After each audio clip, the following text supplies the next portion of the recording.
राधे राधे दोस्तों, आज हम आपको सुनाएंगे एक रानी और इच्छाधारी नागिन की कहानी।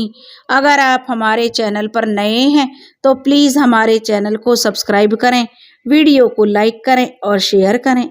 बहुत समय पहले की बात है, एक इच्छाधारी नागिन थी जो गर्भवती थी, लेकिन उस नागिन के पीछे एक तांत्रिक पड़ा हुआ था। नागिन को कुछ भी समझ नहीं आ रहा था कि वह क्या करे। नागिन के प्रसव का समय भी निकट आ रहा था। उसने सोचा कि मेरे लिए अपने बच्चों को सुरक्षित रखना बहुत जरूरी है। देखो, माँ की ममता होती है, पहले अपने बच्चों के बारे में सोचना। नागिन सोचने लगी, इस राज्य की रानी भी गर्भवती है, वह मेरी हालत को जरूर समझेगी। अगर मैं उनके कक्ष में अंडे देती हूँ तो शायद ममता के कारण वह मेरी और मेरे बच्चों की सहायता कर दे। यही विचार करके नागिन रानी के कक्ष में चली जाती है अंडे देने के लिए।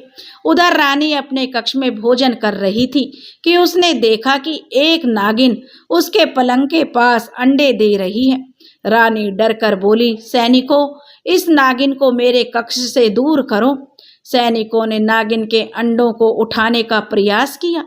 नागिन फुंकारने लगी और मनुष्य की आवाज में बोली, रानी, मैं घायल हूँ, कुछ पलों की मेहमान हूँ, मेरे अंडों की सुरक्षा कीजिए, आप भी तो गर्भवती हैं।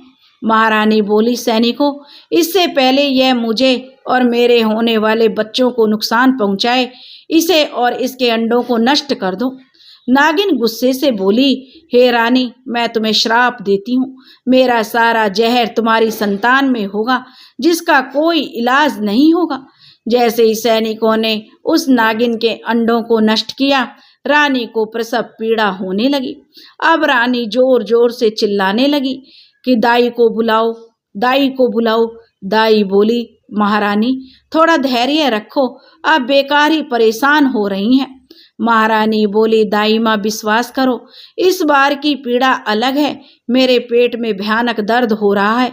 अभी रानी चिल्लाई रही थी कि तेज हवाएं चलने लगी, बिजली कड़कने लगी और अचानक एक बड़ा सा अंडा महारानी के शरीर से बाहर निकलकर आया और रानी बेहोश हो गई।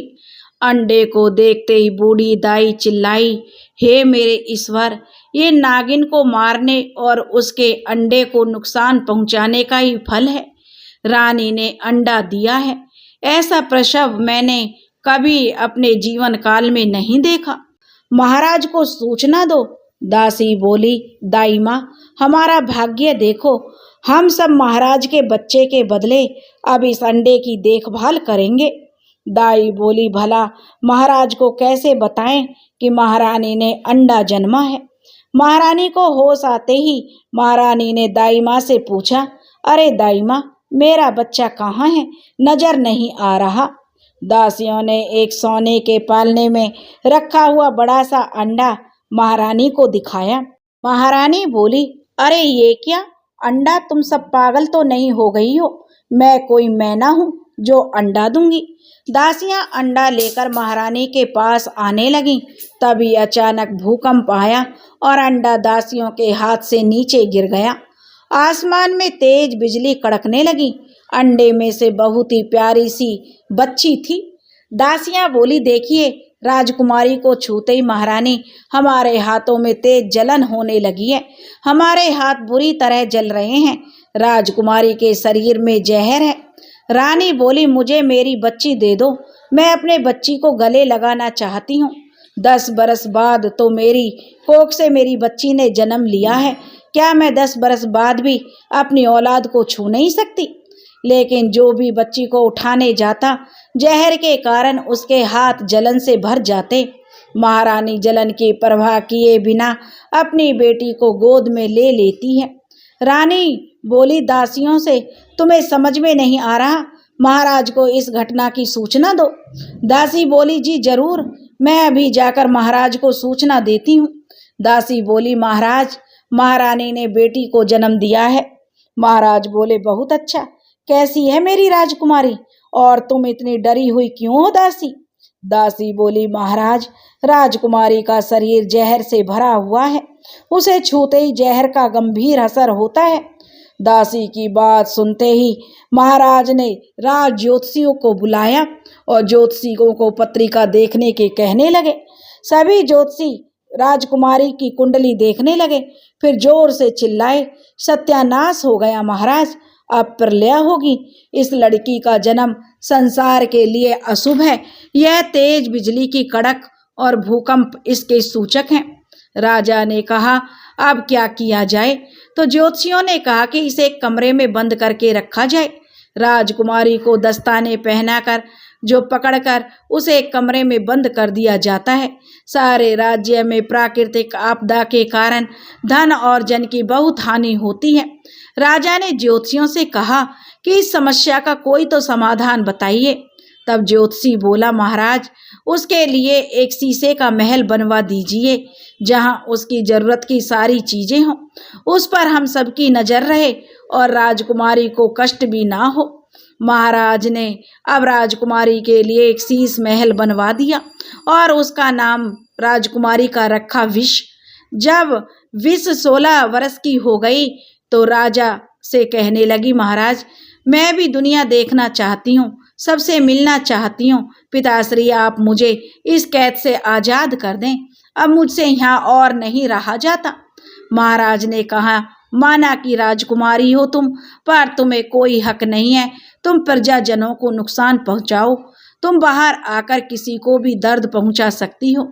विष ने कहा, पिताजी, अब मुझे खुद को बस में रखना आ गया है, मैं किसी को नुकसान नहीं पहुंचाऊंगी। राजा ने कहा, अगर ऐसी बात है तो मैं तुम्हें बाहर निकाल सकता हूँ, तुम बाहर आ सकती हो। विष बाहर आ गई और महल में घूमने लगी। अचानक विष ने देखा कि एक खरगोश महल के सरोवर में डूब रहा है। वह उसे बचाने के लिए सरोवर में कूद पड़ी, किंतु उसके स्पर्श से ही सरोवर का पानी नीला हो गया और जहर के प्रकोप से खरगोश मर गया। राजा ने विष से कहा, तुम्हें शीश महल में ही रहना होगा पुत्री, जब तक तुम्हारी बीमारी का इलाज नहीं मिल जाता। हम तुम्हारे लिए किसी को खतरे में नहीं डाल सकते। अगर तुम बिना आज्ञा बाहर निकली तो तुम्हें इसकी सजा भुगतनी पड़ेगी। विष को राजा की बात बहुत बुरी लगी। उसे उदास देखकर राजा बोले, पुत्री, तुम जानती हो विष, हम तुम्हें कितना प्रेम करते हैं। तुम हमारी पुत्री हो, लेकिन हमें तुम्हारी और अपनी प्रजा की भी चिंता है। अगर कुछ भी हुआ तो यह किसी के लिए भी अच्छा नहीं होगा ना पुत्री। विष ने कहा, लेकिन पिताजी, इसमें मेरा क्या कसूर है? मुझे ही सब क्यों सहना पड़ रहा है? मैं जानती हूँ आप मुझे प्रेम नहीं करते, क्योंकि आपको अभी मेरी कोई जरूरत नहीं है, लेकिन जिस दिन आपको मेरी जरूरत पड़ेगी उस दिन तो आपको मुझे यहाँ से निकालना ही पड़ेगा। विष को दासी भोजन देने आई तो विष ने भोजन खाया और अपने कंगन देने के लिए दासी के पास गई। जैसे ही उसने दासी को छुआ, वह जोर से चिल्लाने लगी। दासी बोली, मेरा पूरा शरीर जल रहा है, ये क्या हो रहा है? मेरी सांसें रुक रही हैं। मौका देखकर विष वहां से भाग गई और एक दिन तांत्रिक, जो पहले से ही उस नागिन के पीछे पड़ा हुआ था, विष के पास से गुजरा। उस तांत्रिक ने सोचा, मुझे ऐसा आभास क्यों हो रहा है कि वह जहरीली नागिन यहीं आसपास है। कुछ देर तलाशने के बाद तांत्रिक को वह नागिन मिल गई। तांत्रिक मंत्र शक्ति से भरा हुआ पानी विष के ऊपर फेंकता है और देखते ही देखते विष तांत्रिक की कैद में आ गई। तांत्रिक विष को लेकर अपने घर चला गया और बोला, मेरे सामने आ जाओ, मैंने तुम्हें पहचान लिया है, तुम वही इच्छाधारी नागिन हो, मुझसे छुपने की तुम्हें कोई जरूरत नहीं है। नागिन बोली, तांत्रिक, तू मेरे बीच में क्यों आ रहा है? रानी ने मेरी ममता का अपमान किया है। मैंने बहुत प्रार्थना की, मेरी प्रार्थना और मिन्नतों के बावजूद भी मेरी आंखों के सामने मेरे अंडों को तोड़ दिया। वह अपनी बेटी को कभी भी हृदय से कभी नहीं लगा पाएगी। मैं राजकुमारी का शरीर कभी नहीं छोड़ूंगी। सबको मेरे अपमान का बदला भुगतना होगा। तांत्रिक बोला, हे नागिन, तू सारे मानव समाज से इस बात का बदला नहीं ले सकती। तू महारानी को क्षमा कर दे या फिर मुझे बता तेरा क्रोध कैसे शांत होगा। नागिन बोली, देख तांत्रिक, मेरा क्रोध शांत करना चाहता है तो सुन। महारानी से बोल कि उसे मेरे से मुकाबला करना होगा। तांत्रिक ने कहा, नागिन कैसा मुकाबला? तब नागिन बोली, उसे एक परीक्षा देनी होगी। अगर महारानी परीक्षा में जीत गई तो उसकी बेटी को श्राप से मुक्ति मिल जाएगी। अब यह नागिन की बातें सुनकर तांत्रिक राजा के पास गया और कहने लगा, महाराज आपके दुख का उपाय मेरे पास है। मैं राजकुमारी को ठीक करवा सकता हूँ, लेकिन उसके लिए महारानी को नागिन की दी हुई चुनौतियों का सामना करना होगा। महाराज, यदि आपको यह शर्त मंजूर है तो मैं राजकुमारी को हमेशा के लिए इस मुसीबत से निकलवा सकता हूँ। महाराज कुछ सोच विचार करने के बाद कहते हैं, ठीक है तांत्रिक, हमें मंजूर है। फिर तांत्रिक महल में महारानी के पास जाता है। तभी वहाँ नागिन भी आ जाती है। नागिन महारानी से कहती है, महारानी कल पूर्णिमा है, आपको पूरी रात नागरानी की पूजा करनी होगी। अगर आपकी पूजा से नागरानी खुश हुई तो आप उनसे वरदान के रूप में इस श्राप से मुक्ति पा सकती हैं। लेकिन याद रखिएगा महारानी, यह परीक्षा आपके लिए बहुत कठिन होने वाली है। नागरानी कभी किसी को यूं ही दर्शन नहीं देती हैं। उनके दर्शन के लिए कई कई वर्षों तक पूजा करनी पड़ती है। ये 3 दिन की पूजा आपके जीवन के सबसे कठिन दिन होने वाले हैं।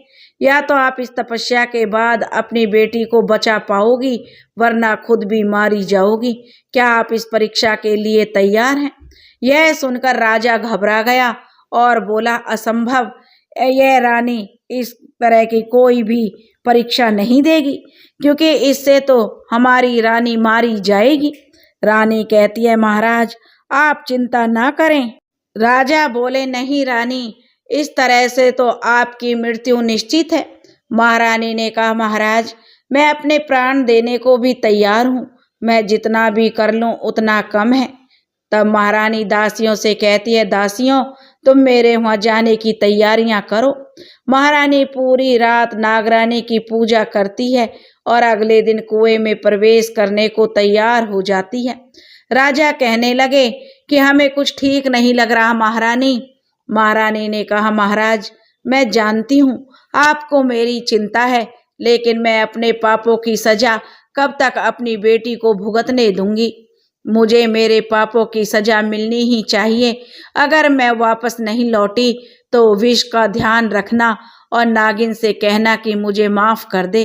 उसके बाद अगले दिन महारानी सुबह सुबह कुएं के पास पहुंच जाती है।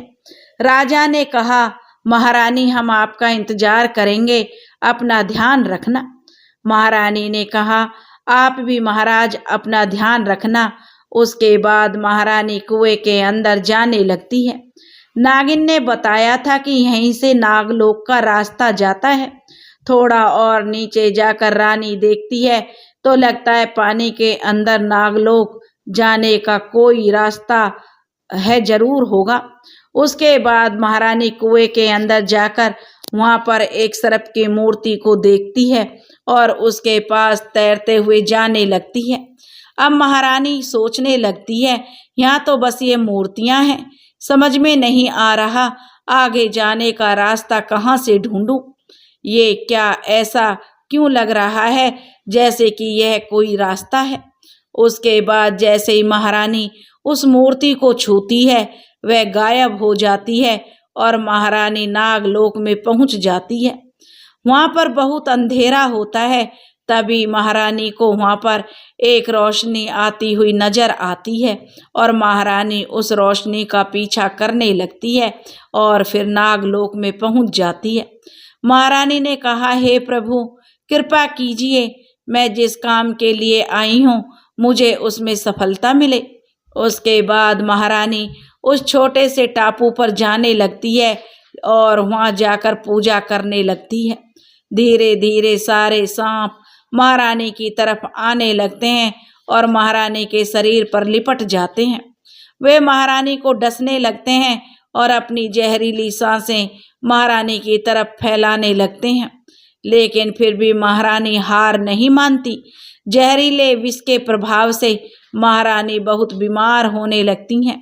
धीरे धीरे रानी को सांस लेने में भी दिक्कत होने लगती है और वहीं पर रानी की मृत्यु हो जाती है।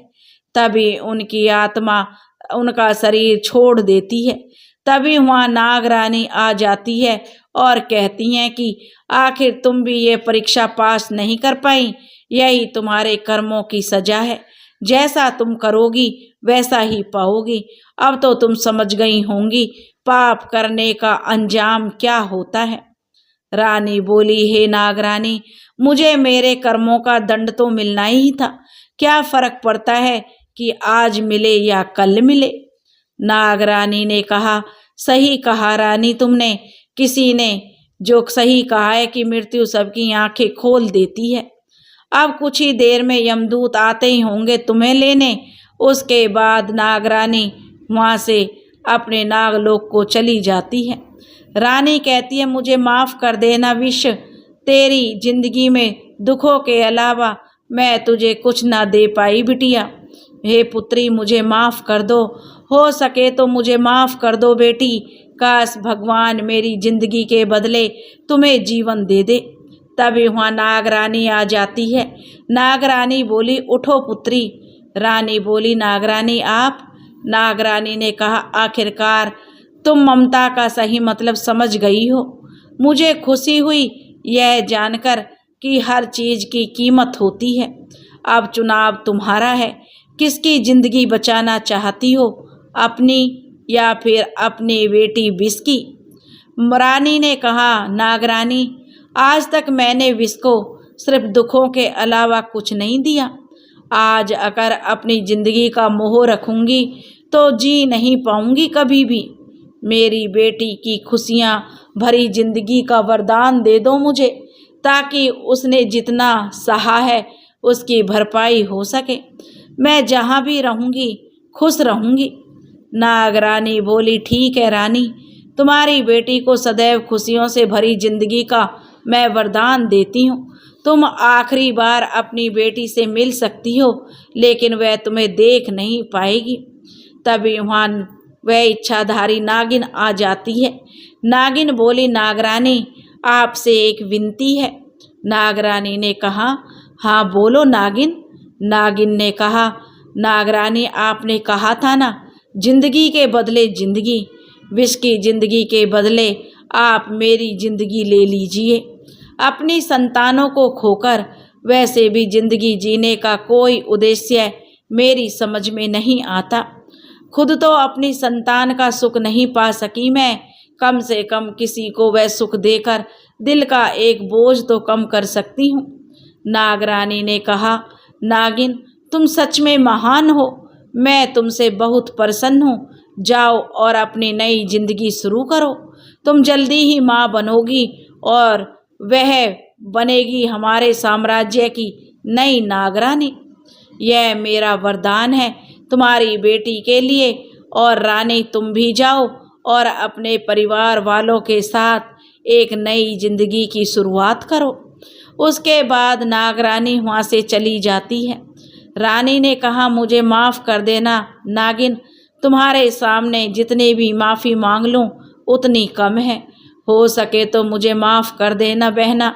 आज से लेकर जो तुम्हारे प्रसव तक तुम हमारी जिम्मेदारी हो। तुम हमारे ही राजमहल में रहोगी। तुम्हारी देखभाल करके मैं अपने पापों को कुछ कम करना चाहूँगी। मना मत करना नागिन बहन। नागिन बोली, ठीक है, मुझे खुशी है कि तुम्हें अपनी गलती का पछतावा है। उसके बाद रानी अपने राजमहल पहुंच जाती है और वहाँ विष भी ठीक हो चुकी थी। इसके बाद सब वहाँ खुशी खुशी रहने लगते हैं। और अब जो राजकुमारी विष थी उसे शीश महल से बाहर निकाल लिया जाता है। उसके बाद राजकुमारी श्राप से मुक्त हो गई थी।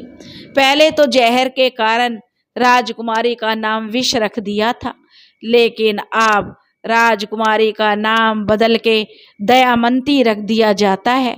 दयामंती जो दया की मूरत, क्योंकि उन्होंने बहुत ही ज़्यादा कष्ट सहा था। रानी अपनी पुत्री को अपने गले से लगा लेती है। बहुत दिनों के बाद उसके दिल को ठंडक मिलती है, उसकी ममता तृप्त होती है। उधर नागिन भी राजमहल में रहने लगती है और रानी नागिन के साथ अपने व्यवहार से नागिन का मन जीत लेती है। समय आने पर रानी का प्रसव होता है और धीरे धीरे समय बीतता है और नाग रानी के दिए वरदान के अनुसार नागिन की जो पुत्री होती है वह नाग रानी बनती है। दोस्तों, अगर आपको यह कहानी पसंद आई हो तो प्लीज़ हमारे चैनल को सब्सक्राइब करें, वीडियो को लाइक करें और शेयर करें और कमेंट्स में हमें बताएं आपको यह कहानी कैसी लगी। राधे राधे।